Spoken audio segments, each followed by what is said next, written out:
Hello everyone, how are you. I hope कि आप सभी बहुत अच्छे होंगे। तो आज बहुत दिनों बाद लेकर के आया हूँ आपके लिए एक नया और अगला।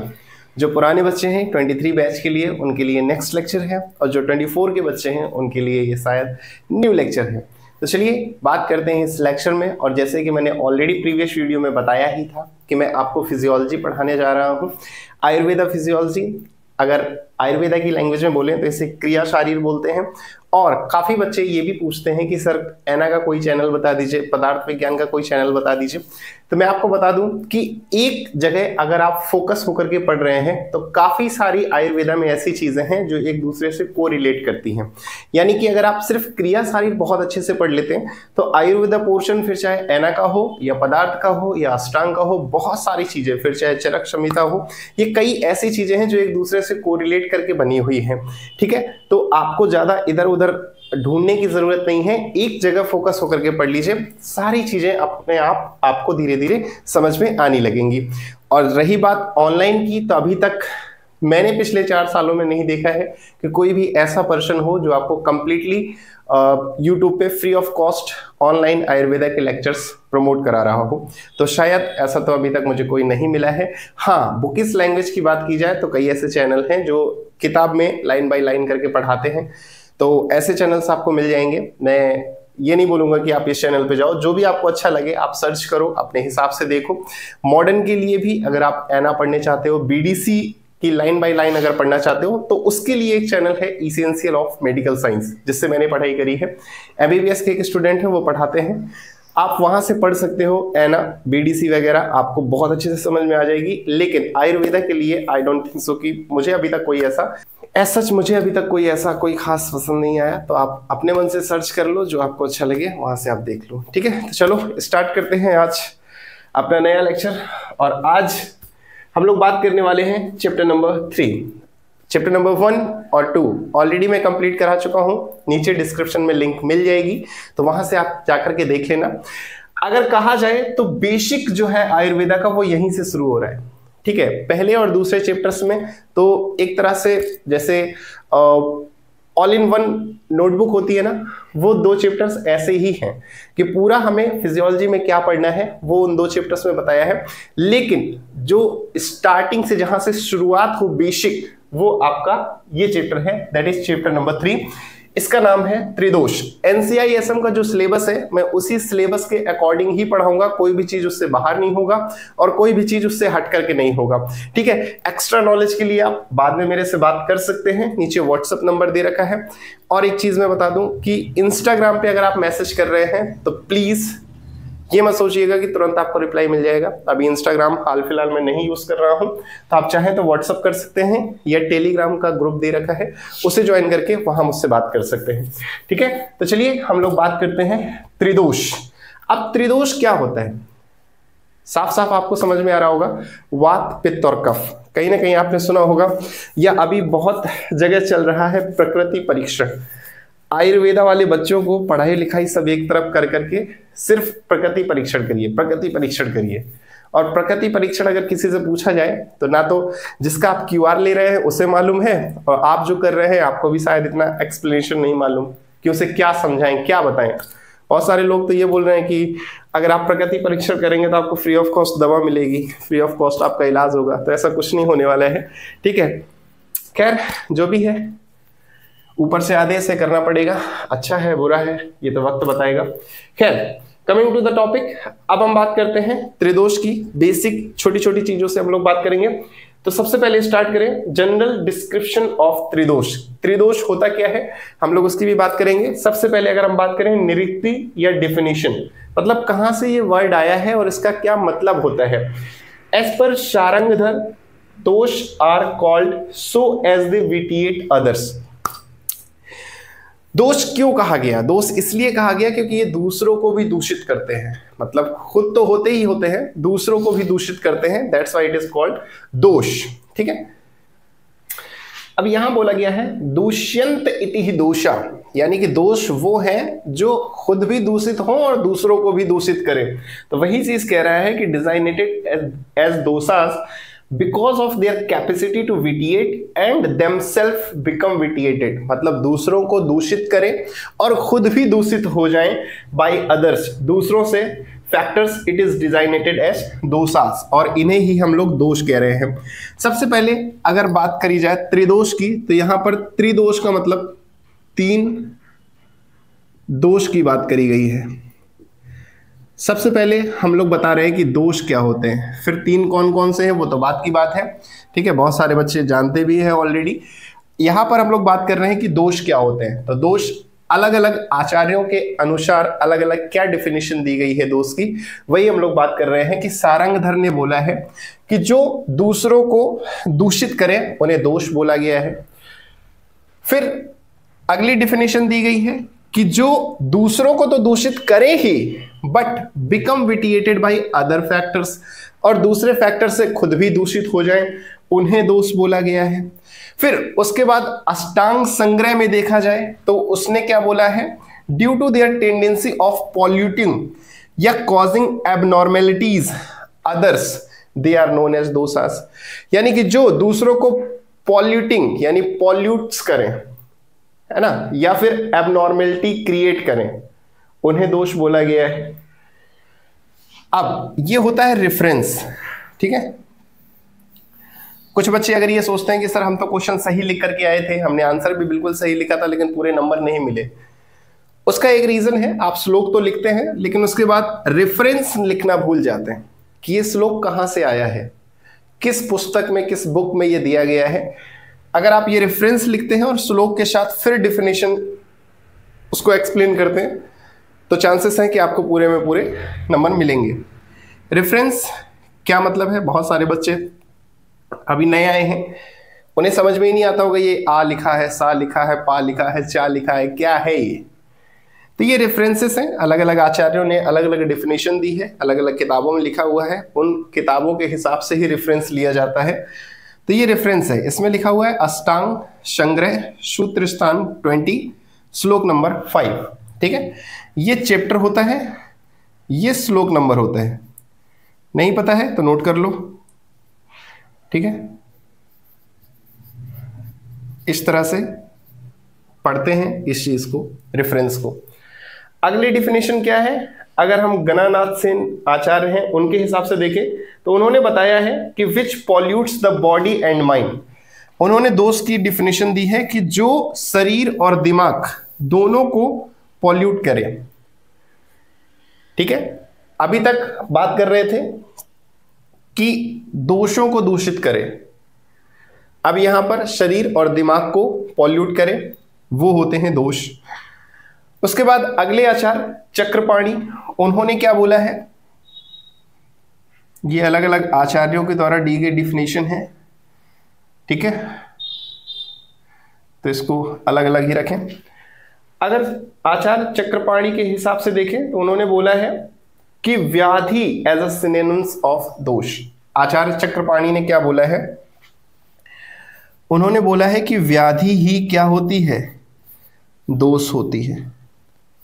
व्याधि को ही हम दोष कह सकते हैं, ठीक है। अब व्याधि क्या होती है, अब इसकी भी हम लोग बात करेंगे, लेकिन अभी के लिए आप इतना समझिए कि आचार्य चक्रपाणी ने यह बोला है कि व्याधि को ही हम दोष कहते हैं, ठीक है।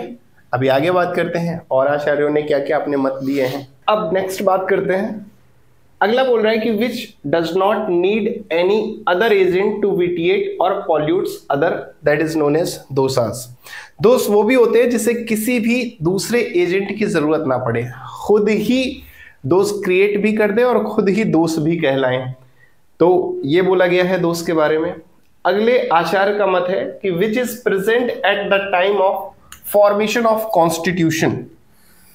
जब कॉन्स्टिट्यूशन हो रहा था शरीर में, तभी जो प्रेजेंट थे of an individual and also reason behind it and also responsible for polluting और vitiating others, that is called दृष्टि कर्तृत्वम, ठीक है। जो दुष्टि कर रहे हों उसे दोष कहा गया। फिर अगला जो है दैट इज दोष क्या होते हैं।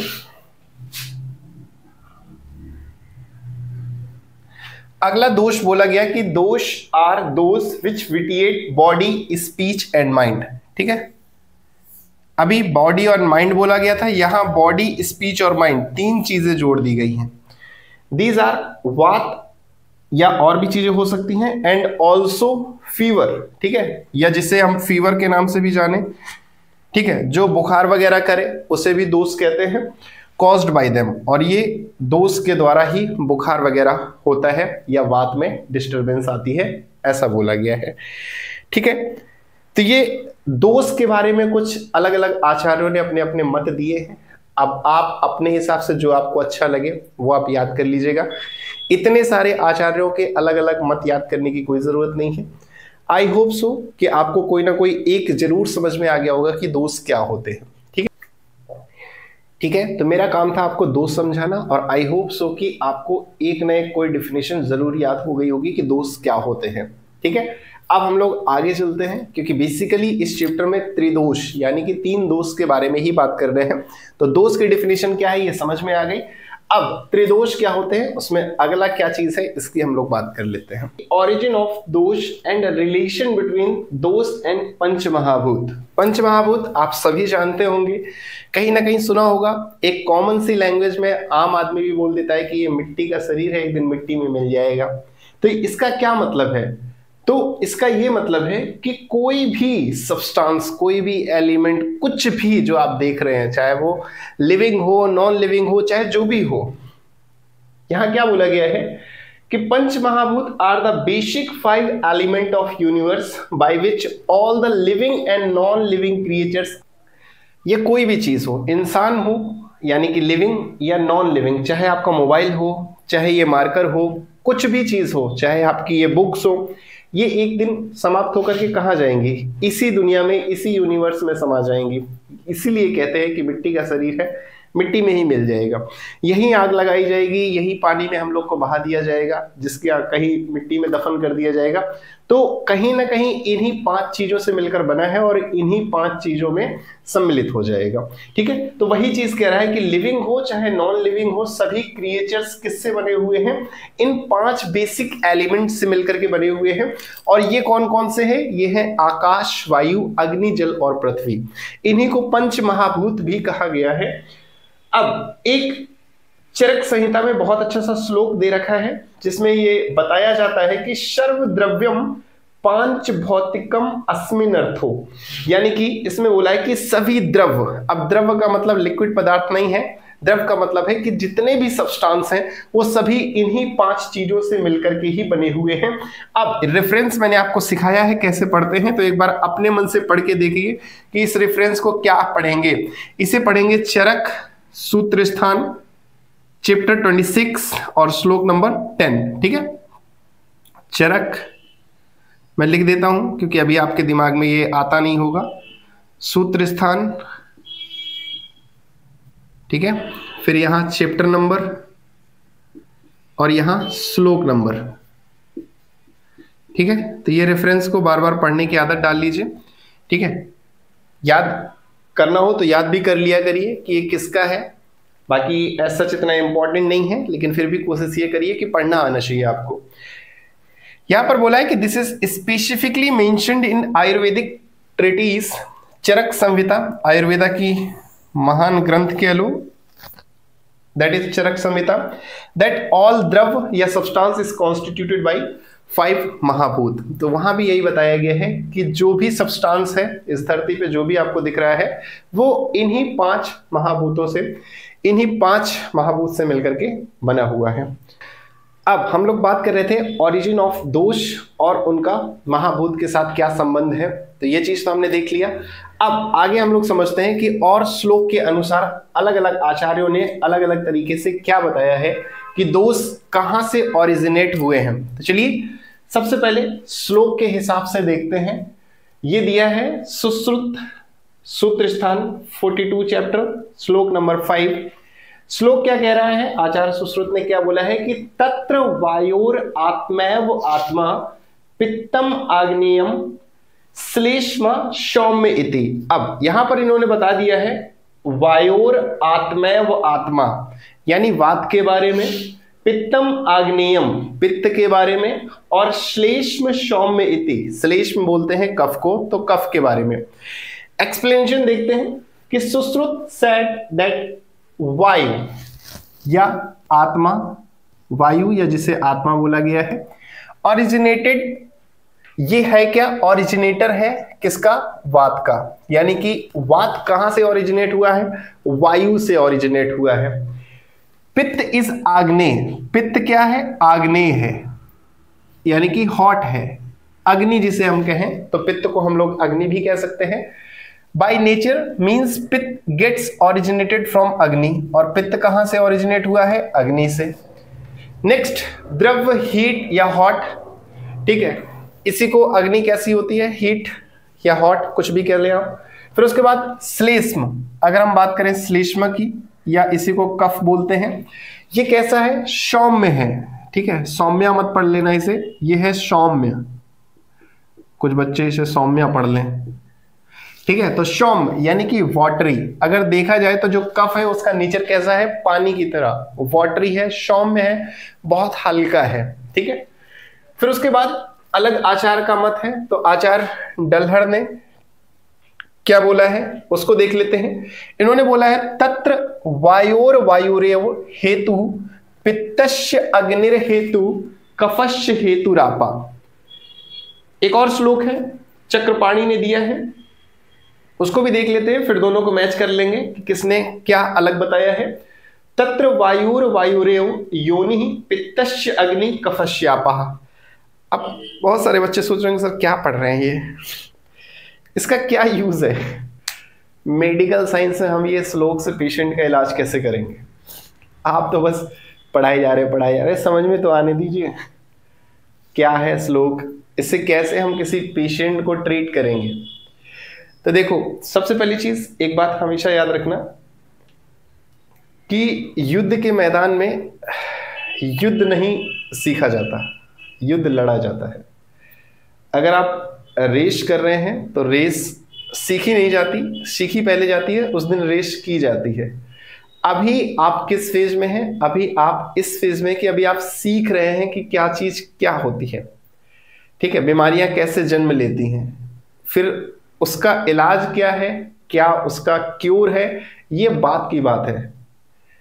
अभी गाड़ी चलाना सीखो, भगाना बाद में सीखना, ठीक है। तो मेडिकल साइंस में इसका क्या यूज है, इन श्लोक का क्या परिणाम मिलेगा, कहाँ इसको यूज करेंगे, पेशेंट को कैसे इन श्लोकों के द्वारा दवा देंगे, तो ये सारी चीजें बात की बात है। आज आप पहले तो ये सीखें कि ये चीजें हैं क्या। आयुर्वेदा के बारे में एक चीज आपने बहुत कॉमन सुन रखी होगी कि आयुर्वेदा जो है वो सिर्फ डिजीज का इलाज नहीं करता कि कोई बीमारी है दवा दिया वो सही हो गया। आयुर्वेदा ये भी देखता है कि वो बीमारी है क्यों। अगर सरदर्द है तो सरदर्द की गोली नहीं खानी है, बल्कि वो सरदर्द किस वजह से हो रहा है उसके बारे में भी आयुर्वेदा बताता है। और यही वजह है कि आयुर्वेदा में थोड़ा सा टाइम लगता है, क्योंकि वो जड़ से चीजें खत्म करते हैं। तो अभी हम क्या समझ रहे हैं, अभी ये समझ रहे हैं कि कैसे बीमारियां उत्पन्न होती हैं, क्या चीजें होती हैं जहां से बीमारियां जन्म लेती हैं, तो उन चीजों के बारे में सीख रहे हैं। बाकी ऊपर ऊपर दवा क्या देनी है, इलाज कैसे करना है, ये तो बहुत कॉमन सी चीजें हैं। ये तो आपको 4.5 साल प्रैक्टिस जब आप पढ़ लेंगे, उसके बाद 1 साल की जब आपकी इंटर्नशिप होगी तो वहां आराम से आप सीख जाएंगे कि किसको कौन सी दवा देते हैं। लेकिन ये जो एकेडमिक है ये आपको सिखाएगा कि बीमारियां उत्पन्न कैसे होती हैं, ठीक है। तो यहाँ हम वही चीजें सीख रहे हैं, इसलिए अभी अपने दिमाग को इतना कंफ्यूजन क्रिएट मत करो कि ये सब श्लोक क्या है, कहाँ यूज होगा। है, हालांकि मैं अगर बात करूं तो इन श्लोक का कहीं भी यूजेस नहीं है, लेकिन हाँ बस यहाँ पर क्या है, ये श्लोक पहले आप जानते होंगे कि लोगों को हिंदी लैंग्वेज, संस्कृत लैंग्वेज आसानी से समझ में आ जाती थी। आयुर्वेद बहुत प्राचीन है, तो पहले के समय में जो लैंग्वेज है उस लैंग्वेज को भी लिखा गया है और उसके बाद फिर उसका एक्सप्लेनेशन दिया गया है। कोई भी चीज, अगर रामायण की बात हो, महाभारत की बात हो, जब कोई इंसान सामने से पहले श्लोक बोलता है और उसके बाद फिर एक्सप्लेनेशन देता है तो हमें लगता है कि ओह वाह, कितना ज्ञाता होगा, कितना इससे ज्ञान होगा। ऐसा लगता है ना कि पहले एकदम श्लोक बता दिया, फिर उसके बाद उसका एक्सप्लेनेशन बता दिया कि महाभारत में ये बताया गया, तो लगता है कि ओह वाह कितना अच्छा है। तो वहां भी, यहाँ भी यही चीज है, पहले श्लोक बता दिया फिर उसका एक्सप्लेनेशन। सीधा सीधा सिर्फ एक्सप्लेनेशन आता जाएगा तो आपको लगेगा क्या बोरिंग चीज है, ठीक है। तो ये श्लोक का कोई इन रियल में कोई मतलब नहीं है, बस सिर्फ आपको अच्छा लगे और ये चीज कहां से आई है ये चीज पता चलनी चाहिए, क्योंकि ये आपके जो रेफरेंस है ये श्लोक में ही होंगे, एक्सप्लेनेशन में नहीं होंगे। ठीक है, तो ये चीज कहां से आई है, किस संहिता में दी गई है, तो ये सारी चीजें आपको पढ़ने के लिए आपको श्लोक आने जरूरी है। ठीक है, अब हम दोनों में कंपैरिजन कर लेते हैं कि आचार्य डल्हड़ ने क्या बोला है और आचार्य चक्रपाणी के अनुसार क्या बोला गया है। इन्होंने बोला गया है कि even Dalhana and Chakrapani has stated the same fact. कई जगह पर इन्होंने चीजें सेम ही बता रखी हैं। पित्त को अग्नि बताया है, यहां भी आप देखिए वायु, ठीक है, यहाँ हेतु और यहाँ योनि, बस थोड़ा सा ये अंतर है। बाकी तो इन्होंने बोला है कि सेम फैक्ट ही बताया है, दैट वायु इज द हेतु। यहां पर यही इन्होंने बोल दिया है कि वायु को ही इन्होंने हेतु बोल दिया है। हेतु का मतलब मोटिव, जो मूवमेंट कर सके। ठीक है, अब वायु अभी हमने पढ़ा था कि ओरिजिनेट कहां से हो रहा है, बात वायु से, और वायु का काम क्या होता है, हवा का काम क्या होता है, बहना। तो वही चीज यहां पर भी बताया है कि हेतु, हेतु का मतलब मोटिव। और यहां दूसरी जगह अगर हम बात करें, चक्रपाणी ने बोला है योनि, वायु का मतलब योनि बोला है, और योनि का मतलब बेसिक एलिमेंट। ठीक है, तो ये थोड़ा सा एक डिफरेंस है, बाकी चीजें सेम है। आचार्य डल्हड़ ने हेतु बोला है और आचार्य चक्रपाणी ने इसे योनि बोला है। अब ये जो छोटी छोटी चीजें हैं ना, जब आप पीजी का एग्जाम देंगे ना, तो ये वहां पर चीजें पूछी जाएंगी कि आचार्य डल्हड़ ने वायु को क्या बोला है और आचार्य चक्रपाणी ने वायु को क्या बोला है। ये जब आप पीजी देंगे ना, तो वहां इन श्लोक का बहुत इंपॉर्टेंस आपको समझ में आने वाला है। यूजी में ऐसा आपको खास कुछ चीज समझ में नहीं आने वाली है। यूजी तो आप बिना श्लोक पढ़े भी पास हो जाएंगे। ठीक है, फॉर द फॉर्मेशन ऑफ वायु अग्नि इज फॉर पित्त एंड आपा, आपा का मतलब जल। अब कुछ लोग मुस्लिम बच्चे होंगे, सर हमारे यहाँ आपा तो कुछ और होती हैं। ठीक है, तो वो आपा नहीं, यहाँ आपा का मतलब हो गया जल। ठीक है, इज फॉर कफ, कफ के लिए शौम वाटरी पहले भी बोला गया था, और यहाँ भी वही चीज है। तो अंतर कहाँ है डल्हड़ और चक्रपाणी में, कि आचार्य डल्हड़ ने वायु को हेतु बोला है और आचार्य चक्रपाणी ने वायु को योनि बोला है। बस सिर्फ इतना ही इंपॉर्टेंट चीज याद रखना है आपको। ठीक है, बाकी दोनों सेम है। बाकी अग्नि, पित्त और कफ जो है वो दोनों ही वाटरी एलिमेंट बोले गए हैं, जल के लिए बोला गया है। ठीक है, और पित्त के लिए अग्नि को बोला गया है। ठीक है, अब अगला है पित्तम वाहिनीर आद्रिजम। इसका क्या मतलब है कि अष्टांग हृदय ने बोला है कि शरीर स्थान में बताया गया है कि पित्त इज वाहिनी, वाहिनी या अग्नि। पित्त को बोला है वहनी या अग्नि, एंड इज ओरिजिनेटेड फ्रॉम अग्नि इटसेल्फ। पित्त अपने आप में अग्नि है और अग्नि से ही उत्पन्न होता है, ऐसा बताया गया है। ठीक है, अब ये कुछ कुछ चीजें हैं ऐसी कि सर हमें नहीं समझ में आ रहा है, कोई बात नहीं। मैं नहीं कहूंगा कि आप इसमें दिमाग लगाइए, या आपको समझ नहीं आ रहा है तो आप इधर उधर जाइए, अलग अलग बुक में सर्च करिए, कुछ मत करिए, कुछ मत करिए। लेक्चर देख लिया, सारा चीज सुन लिया, क्या श्लोक है, किस आचार्य ने क्या दिया है, कुछ बहुत मैं कहता हूं 10% 5% कुछ दिमाग में गया, बस ठीक है। वीडियो को बंद करिए, किताब को उठाइए, जो भी आपकी क्रियासारी की किताब है, जहां भी ये टॉपिक दिया है एक बार गो थ्रू कर लीजिए। हिंदी में पढ़ रहे हैं हिंदी में पढ़ लीजिए, इंग्लिश में पढ़ रहे हैं इंग्लिश में पढ़ लीजिए, जो भी लैंग्वेज आपको अच्छी लग रही है उस हिसाब से एक बार गो थ्रू कर लें। और कोई अलग चीज जो मैंने आपको बता दी है पहले आपको समझ में नहीं आ रही थी, तो वहां पर अपनी ही बुक में वहां पर लिख लें। ठीक है, अब ये जो मैंने पढ़ाया है इसके इस लेक्चर के जो नोट्स हैं पीडीएफ फॉर्म में अगर आपको लेने हैं तो नीचे टेलीग्राम लिंक दे रखा है, वो ज्वाइन कर लें, वहां से आपको नोट्स मिल जाएंगे।